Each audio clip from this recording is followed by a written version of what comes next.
বাপ রে বাপ, কি রোদ! বৃষ্টির প্রকোপ কাটতে না কাটতেই চড়চড়িয়ে কাঠ ফাটা রোদ্দুর। এবার মনে হচ্ছে রোদের ঠেলায় আমার টাকটাই ফেটে যাবে। দূর দূর, কখনো মুষলধারে বৃষ্টি, আবার কখনো চড়া রোদ। এইভাবে কি শান্তিতে থাকা যায়? হ্যাঁ বলো ভাই। ঠিক বলেছো ভাই, এই কর্মজীবনে কোনোদিন কোনো আনন্দই নেই। হয়তো হয়তো ভগবান আমাদের কপালে সুখ দিতে চান না। কি ব্যাপার চাষি ভাইরা, সবাই এরকম মনমরা হয়ে বসে আছে কেন? কি করব বলো গোপাল দাদা, জীবনে তো কোনো আনন্দই নেই। হ্যাঁ গোপাল দাদা, সত্যিই কোনো আনন্দ নেই। আমাদের রাজ্যটা কেমন একটা ওই মরা রাজ্য হয়ে উঠছে। কি আর করবে বলো, এই কদিন আগে যা বন্যা হলো পুরো রাজ্য ভাসিয়ে দিল। কিন্তু এখন তো আবহাওয়া বেশ ভালো। তা তোমাদের মন খারাপের কি কারণ? আসলে ওই কাজ আর খাওয়া দাওয়া ছাড়াও তো আমাদের একটা জীবন আছে নাকি গোপাল দাদা? মহারাজ আমাদের জন্য এত ভাবেন, কিন্তু ওই দিকটা কোনোদিন ভাবেন না। তা মহারাজকে কি করতে বলো? কতদিন বলো বলো, কতদিন আমাদের রাজ্যে কোনো যাত্রা হয়নি? হ্যাঁ, আমাদের জীবন থেকে শখ আহ্লাদ সবকিছু জলাঞ্জলি হয়ে গেছে গো গোপাল দাদা। ও গোপাল দাদা, তুমি মহারাজকে একটু বোঝাও না। আমাদের রাজ্যে কতদিন কোনো আনন্দ উৎসব হয়নি। এবার যেন কোনো একটা অনুষ্ঠান হয়। ঠিক আছে, আমি এক্ষুনি মহারাজের কাছে গিয়ে তোমার আর্জির কথা জানাচ্ছি। চলি ভাইরা, রাজসভায় যেতে আবার অনেক দেরি হয়ে যাচ্ছে। আচ্ছা আচ্ছা গোপাল দাদা, এসো। দেখেছেন মহারাজ, দেখেছেন গোপাল কত বড় অবাধ্য লোক। এতক্ষণ হয়ে গেল রাজসভা শুরু হয়েছে, এখনো গোপালের নাম গন্ধ নেই। হ্যাঁ, এই তো চলে এসেছে গোপাল, এসো এসো। কি গোপাল, আজও রাজসভায় দেরি হলো কেন? এবার নিশ্চয়ই কোনো একটা গুলগপ্প দেবে। আর বলবেন না মহারাজ, রাজসভায় আসার পথে হঠাৎ চাষি ভাইদের সাথে দেখা। হ্যাঁ, দেখা হলো তো কি হলো? গল্প করতে শুরু করে দিলে? না না মহারাজ, কল্পনা, আমি ওদের কষ্টের কথা শুনছিলাম আর কি। ও, তা কি কষ্ট ওদের? হ্যাঁ গোপাল, বলো বলো বলো, কি কষ্ট আমাদের ওই চাষি ভাইদের? কোনো শরীর খারাপ বা ওই রোগ ভোগ হলো নাকি? এখন তো পরিবেশ ভালোই আছে, তো চাষাবাদের আবার কি সমস্যা দেখা দিল? সব ভালো আছে মহারাজ, কিন্তু কিন্তু ওদের মন ভালো নেই, এটাই ওদের সমস্যা মহারাজ। ও আচ্ছা, এই ব্যাপার। তা কি করতে হবে বলো? মানে ওদের মন ভালো করার জন্যে? আমাদের রাজ্যে ওই যাত্রাপালা করতে হবে মহারাজ। হ্যাঁ, যাত্রাপালা? ওরে বাবা, সে তো অনেক খরচ সাপেক্ষ ব্যাপার। কদিন আগেই তো বন্যা হয়ে গেল, আর তাতেই তো রাজকোষ প্রায় অর্ধেক খালি। এখন আনন্দ উৎসব, যাত্রা এইসব করতে গেলে তো রাজকোষ তো পুরোটা ফাঁকাই হয়ে যাবে। হ্যাঁ মহারাজ, আমি একদম আপনার সাথে সহমত। এসব বিলাসিতা ফুর্তির কোনো দরকার নেই। আপনি চুপ থাকুন। আসলে চাষি ভাইরা হাজার কষ্টের মধ্যেও সারা জীবন চাষ করে গেল, কিন্তু এদের আনন্দের কথা কেউ ভাবলো না। তাই আমি চাই আমাদের রাজ্যে একটা আনন্দ উৎসব হোক, যাত্রা হোক। আমিও চাই, আমিও চাই। আমিও চাই যাত্রা হোক। আচ্ছা ঠিক আছে ঠিক আছে, সে না হয় হবে। রাজবাড়ির অত বড় প্রাঙ্গণ আছে, সেখানেই হবে।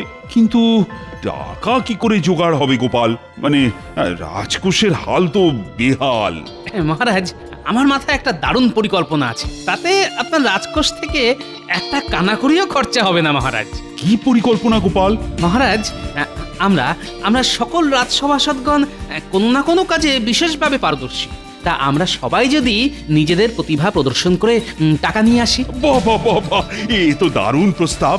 শুধু রাজসভায় বসে থেকে থেকে তোমাদের প্রতিভায় মরচে ধরে যাচ্ছে। এতে তোমাদেরও ভালো, আর রাজ্যবাসীদেরও ভালো। উমা, তাহলে আর রইল না কোনো চিন্তা। নাচ হবে, গান হবে, ধিনতা তা ধিনতা। আচ্ছা মহারাজ, বিজ্ঞানী না হয় বিজ্ঞানের খেলা দেখাবে, রাজজ্যোতিষী ভাগ্য গণনা করবে, কিন্তু গোপাল কি করবে? আমি ছদ্মবেশে বিজ্ঞাপন করব। কোনো লোক যদি না আসে, তাদের আনার দায়িত্ব আমার। সাবাস গোপাল, সাবাস। এই তো চাই। তাহলে কালকে থেকেই শুরু করে দাও। তোমরা প্রত্যেকে বিভিন্ন জায়গায় তোমাদের প্রতিভার প্রদর্শনী করো। যথাজ্ঞা মহারাজ। সবই তো বুঝলাম, এখন শুধু দেখার মন্ত্রীমশাই কি করে যাত্রার জন্য টাকা আনে। সেসব নিয়ে কোনো চিন্তা করতে হবে না তোমাকে গোপাল। আমি আমার প্রতিভা দেখিয়ে এত টাকা আনবো যে তাক লাগিয়ে দেব। ঠিক আছে, তার সময়ই কথা বলবে।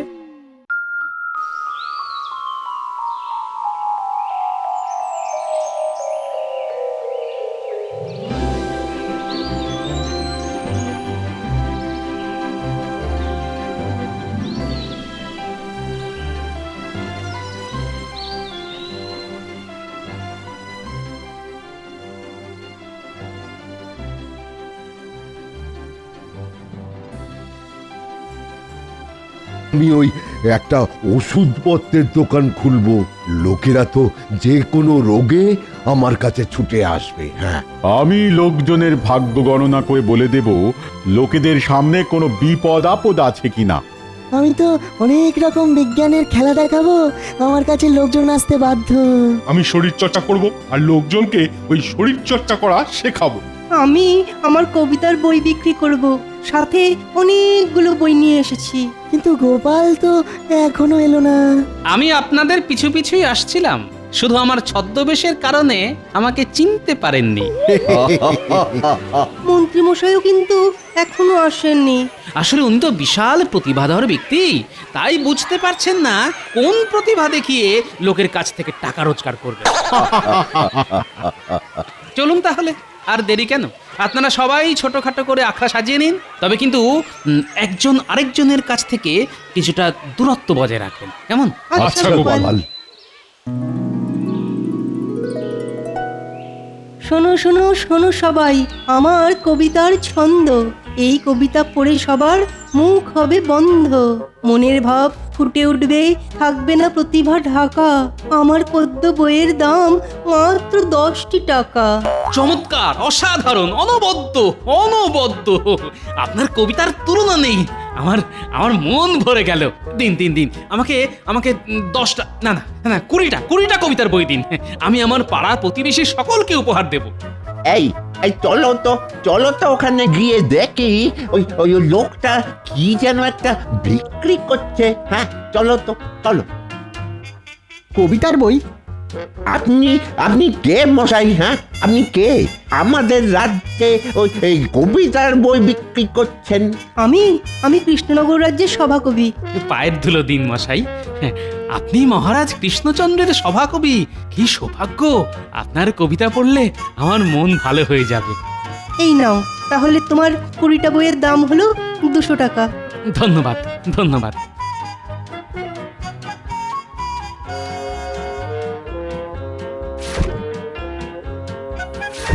বাবা, হ্যাঁ, কি এমন কবিতা লেখেন যে ওই লোকটা 20টা বই নিল? আপনারাও নিন না, নিন না। না পড়ে কি কবিতার ছন্দের আনন্দ পাবেন বলুন? নিজে পড়ুন এবং অন্যকেও পড়ার সুযোগ করে দিন। এই, আমাকেও তাহলে ওই 5টা বই দিন। হ্যাঁ, আমাকে 10টা দিন, আমার অনেক প্রতিবেশী আছে। আচ্ছা, এক্ষুনি দিচ্ছি। এই নিন নিন নিন না।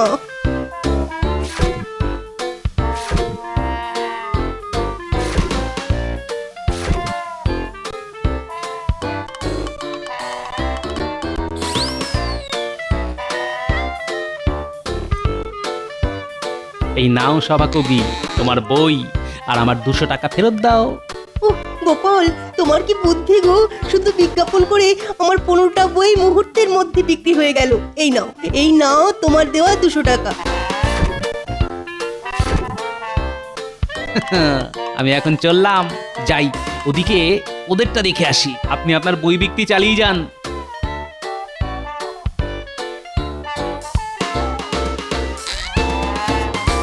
আসুন আসুন, মন খোলা মজার আনন্দ নিতে আমার কাছে আসুন। দেখে যান হরেক রকম বিজ্ঞানের ভেলকি। আসুন আসুন আসুন। বাহ বাহ, আপনি কি জাদুকর নাকি? না না, আমি বিজ্ঞানী। এই জগতে জাদু বলে কিছু নেই, সবই চোখের ধাঁধা আর বিজ্ঞানের খেলা। হ্যাঁ, তা খেলা দেখান তো দেখি। এই দেখুন, এখানে জল আছে। আমি এই ছোট্ট একটা দ্রব্য জলে ফেলে দিলাম, টুকুস। মা, কি সর্বনাশ! এ তো আগুন ধরে গেল। আচ্ছা, শুনেছি জল দিলে আগুন নিভে যায়, কিন্তু এ কি এমন দ্রব্য যাতে আগুন জ্বলে যাচ্ছে? এটা এক রাসায়নিক দ্রব্য। এর নাম সোডিয়াম। জলের স্পর্শেও আগুন ধরে যায় এতে। হ্যাঁ, দেখুন। চমৎকার চমৎকার বিজ্ঞানী, আপনি মহান। আমাকে এই ছোট দ্রব্য দিন, আমি বাড়িতে গিয়ে আমার ছোট ছানাপোনাদের খেলা দেখাবো। তবে সাবধানে কিন্তু। মূল্য মাত্র 20 টাকা। 20 টাকা 20 টাকা। হ্যাঁ হ্যাঁ, নিশ্চয়ই নিশ্চয়ই।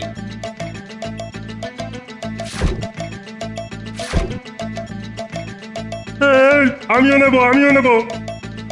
ধীরে ধীরে আসুন, সবাই পাবেন মাত্র 20 টাকা, 20 টাকা, 20 টাকা। 20 টাকার বিনিময়ে জলে আগুন ধরান, দেখে যান, শিখে যান বিজ্ঞানের খেলা। আসুন আসুন আসুন। কি আজকে সবার কেমন রোজগার হলো? উফ, কি বুদ্ধি না বের করেছো গোপাল, হ্যাঁ? বিজ্ঞাপন, উফ, তোমার এই কেরামতিতে আজকে আমি যে টাকার ওষুধ বিক্রি করেছি তা আমার ওই 1 মাসের বেতনের চেয়েও অনেক বেশি। আমিও অনেক টাকা জোগাড় করেছি গোপাল। গোপাল, তোমার কোনো তুলনা নেই।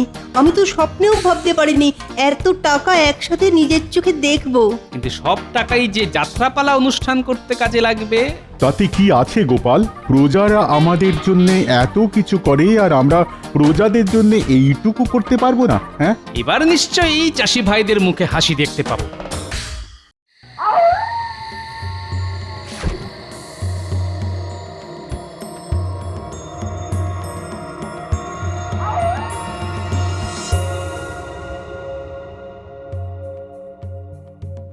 উফ, মন্ত্রী মশাই, আপনার বুদ্ধিতে আজকে এই এত বড় দাও মেরেছি। ভাবা যায় জমিদার বাড়িতে চুরি, হ্যাঁ? হা, হা, হা, হা, হা। ওরে আস্তে আস্তে, যা টাকা রোজগার হয়েছে তার অর্ধেক আমরা ভাগ করে নেব, আর বাকি অর্ধেক দেব যাত্রাপালার খরচে। আরে রে রে রে রে রে রে রে রে রে।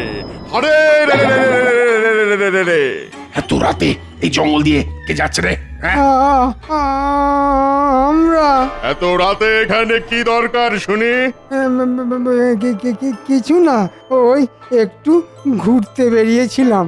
এই মরেছে, রাত দুপুরে চুরি করতে গিয়ে তো নিজেরাই ডাকাতের খপ্পরে পড়ে গেলাম। ইরে বেটা, কি বিড়বিড় করছিস?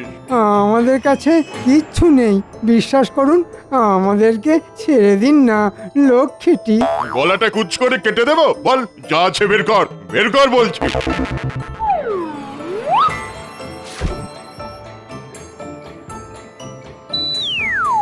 ধুর ধুর, সব খাটুনি মাটি হয়ে গেল। বেশ সাব্বাস, এ তো অনেক গয়না। হ্যাঁ? কোথা থেকে পেলি? হ্যাঁ, আসলে ওই ইয়ে মানে ওই জমিদারের বাড়ি থেকে। ওরে হতভাগা, তোর মুখে কি কিছুই আটকায় না বলে দিলি? আমরা সব নির্দোষ, বিশ্বাস করুন। সব এই যে এনার কথায়, মানে ওই কৃষ্ণনগরের মন্ত্রী মশাইয়ের কথাতেই করেছি। এত বড় সাহস আমাদের গ্রামের জমিদার বাড়ি থেকে চুরি করা! আজ তোকে কেটেই ফেলবো। আমরা বাড়ি যাব, অনেক রাত হলো তো, আমার বউ ডাকছে, আয় আয় আয়, আমি বাড়ি যাব। যা যা, তোরা দুজন চলে যা।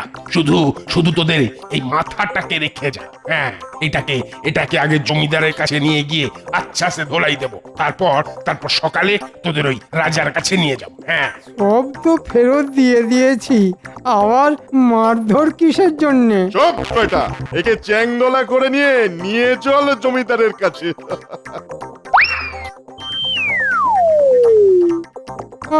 আমাকে ছেড়ে দাও বলছি, আমাকে ছেড়ে দাও। খুব খুব খারাপ হয়ে যাচ্ছে, কিন্তু খুব খারাপ হয়ে যাচ্ছে।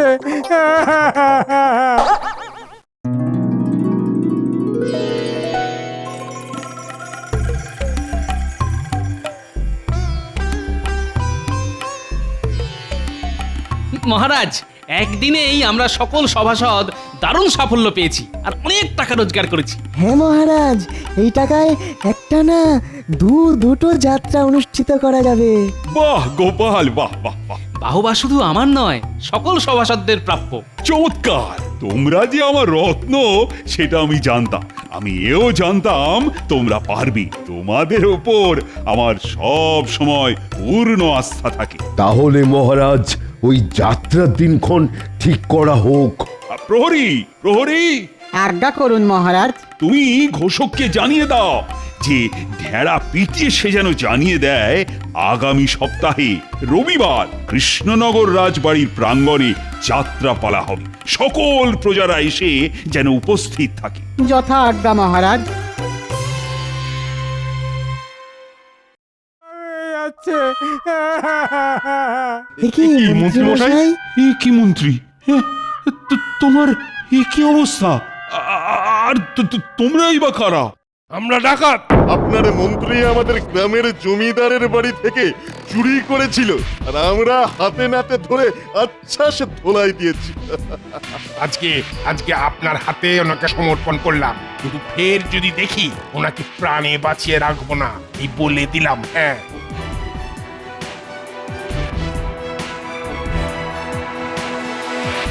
ছি ছি মন্ত্রী ছি! তুমি তোমার প্রতিভা দেখানোর জন্য চুরি করতে গিয়েছিলে। ভুল হয়ে গেছে মহারাজ, ক্ষমা করে দিন। তোমার ভাগ্য ভালো, ওরা শুধু তোমাকে মারধর করে ফিরিয়ে দিয়েছে, নইলে আজ তোমার রক্ষে ছিল না। মন্ত্রীর চুরি ছাড়া আর কি প্রতিভা আছে বলুন? এইসব বলে আমাকে অপমান করবে না গোপাল। মহারাজ, আমি বলছি কি, সবই তো হলো, কিন্তু আমাদের কি যাত্রা হবে সেটা তো এখনো ঠিক হলো না। এই মরেছে, এটা তো একদম ঠিক কথা বলেছো রাজজ্যোতিষী। ও গোপাল, গোপাল, যাত্রা হবে সেটার ব্যবস্থা তো হলো, কিন্তু কি যাত্রা হবে গো? আমি একটা যাত্রার কথা মনে মনে ঠিক করে রেখেছি। হ্যাঁ, কি যাত্রা? গান্ধারী বিলাপ, ভীমের সাথে দুর্যোধনের লড়াই, ভীমের হাতে দুর্যোধনের মৃত্যু, তারপর গান্ধারীর কান্না। ওহ, দারুণ যাত্রা। বুদ্ধি, মারপিট, আনন্দ, দুঃখ, কান্নার সব আছে। যাত্রা জমে যাবে মহারাজ। সাবাস সাবাস! কিন্তু অভিনয় কে করবে সেটা কি ঠিক করেছো? যাত্রায় 4টে চরিত্র আছে। গান্ধারীর অভিনয় করবেন আমাদের রানীমা, কৃষ্ণ হবেন আমাদের সভাকবি, আমি হব ভীম, আর দুর্যোধন হবেন আমাদের মন্ত্রী। হ্যাঁ, আমি তোমার হাতে মরবো? না না, এ হতে পারে না। আমি আর যেভাবেই হোক তোমার হাতে মরতে পারবো না। মন্ত্রী, এত চড়ছো কেন? এ তো পুরোটাই অভিনয়, মরার অভিনয় করতে হবে। ও, তাহলে ঠিক আছে। গোপালকে কিন্তু ওই ভীম হিসাবে দারুণ মানাবে। হাতে গদা আর ওই পেটের সামনে ভুঁড়ি।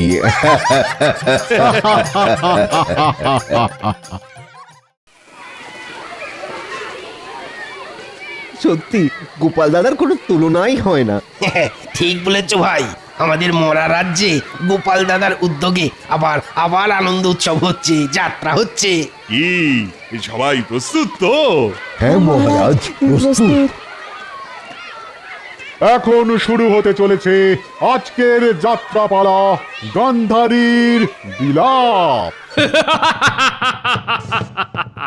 ওরে দুর্যোধন, আজ আমি তোকে বধিব, তোকে করিব ভূমিষ্ঠ। অত সোজা নয় ভীম, আমার গায়ে অনেক জোর, মারতে হবে কষ্ট। সে যতই শক্তিশালী হোস না তুই, এই গোদা দিয়ে বধিব আমি তোকে। তোমাকে আমি মারবো ভীম, আর হাততালি দেবে লোকে।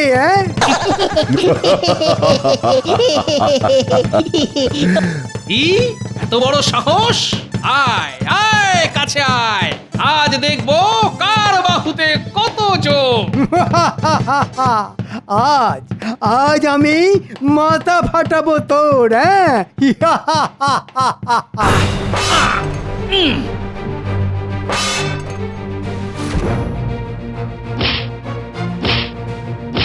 আমার গায়ে যতই মারো কিছুই হবে না তাতে। আমার গায়ে লোহার শক্তি, মায়ের আশীর্বাদ সাথে। ভীম, তুমি দুর্যোধনের উড়ুতে আঘাত করো, নইলে দুর্যোধন মরবে না। যথা আজ্ঞা প্রভু কৃষ্ণ। মা, মা, আমি চললাম মা। আজ দুর্যোধনকে বিনাশ করেছি আমি, বিনাশ। দুর্যোধন কোথায়, কোথায় আমার দুর্যোধন? দুর্যোধন রণে বনে আকাশে বাতাসে, কোথায় আমার দুর্যোধন? দুর্যোধন, আমি দুর্যোধনকে বিনাশ করেছি, ধর্মের স্বার্থে অধর্মের পূজারীকে বিনাশ করেছি। না না না, এ কিছুতেই হতে পারে না, হতে পারে না। দুর্যোধন! টুকি, এই তো রানীমা, আমি এখানে, আমি বেঁচে আছি। এ কি করছেন মন্ত্রী মশাই? শুয়ে পড়ুন, শুয়ে পড়ুন। আপনি মরার অভিনয় করুন। ধুর ছাই, নিকুচি করেছে মরে যেতে।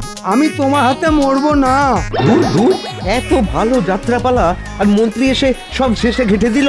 তাহলে আর হাঁ করে দেখছো কি? মারো, মন্ত্রীকে মারো।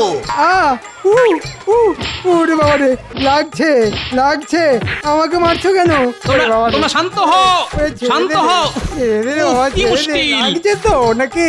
না গোপাল দাদা না, এত খাটুনি করে যাত্রা করলে আর শেষে এসে কিনা ওই মন্ত্রী মশাই সব ঘেটে দিল। আজ আমরা ওই মন্ত্রীকে আর ছাড়বো না, ছাড়বো না, কিছুতেই না। বাঁচাও বাঁচাও! দাঁড়ান দাঁড়ান বলছি, দাঁড়ান। আজ আর কেউ আপনাকে বাঁচাতে পারবে না। দাঁড়ান বলছি, দাঁড়ান। তোমরা থামো, থামো বলছি। কি মুশকিল রে বাবা, কেউ কথা শোনে না।